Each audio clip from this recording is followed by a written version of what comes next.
Welcome to the Ancestral Findings podcast. Genealogy has a large array of code words, slang, and abbreviations associated with it. If you are new to the hobby, you might not be familiar with all of them yet. Here are some of the most common genealogy abbreviations, what they mean, and where to find them.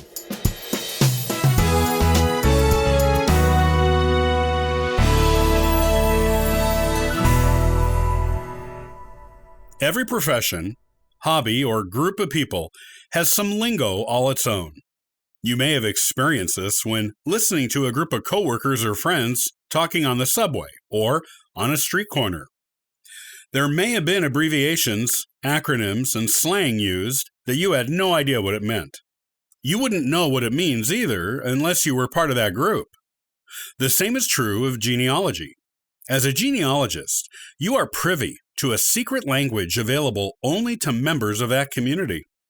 If you haven't been involved with genealogy long enough to become familiar with these code words and abbreviations, then here is the information you need to get started.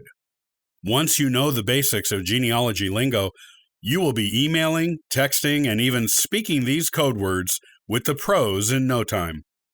This knowledge will also help you be a much better genealogist.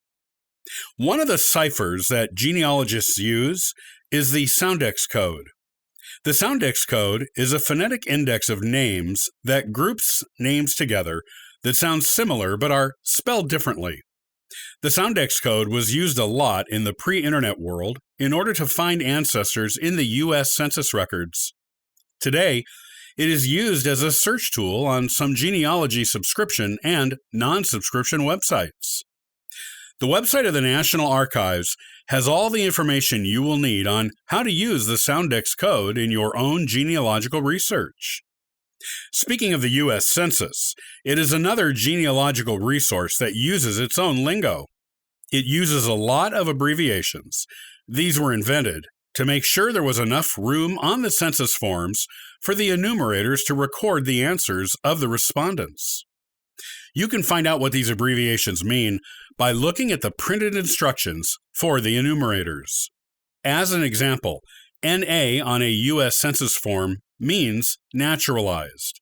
PA means papers, indicating that the person being enumerated has begun the process of filling out and filing their papers to become naturalized. AI means the person being enumerated was an alien who had not been naturalized as a U.S. citizen. You will also find genealogical abbreviations in city directories. Space meant money in these directories, so keeping things short and sweet was important to making the most money out of the publications. There are tons of address abbreviations, like for North, South, East, and West, NS, E, and W.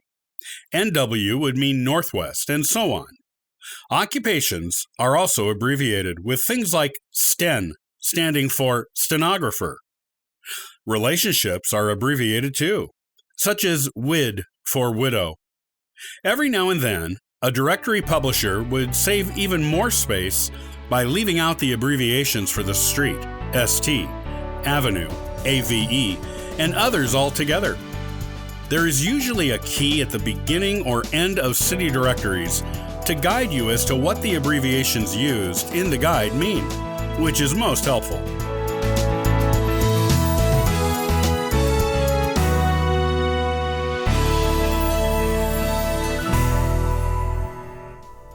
Thanks for listening to the Ancestral Findings podcast.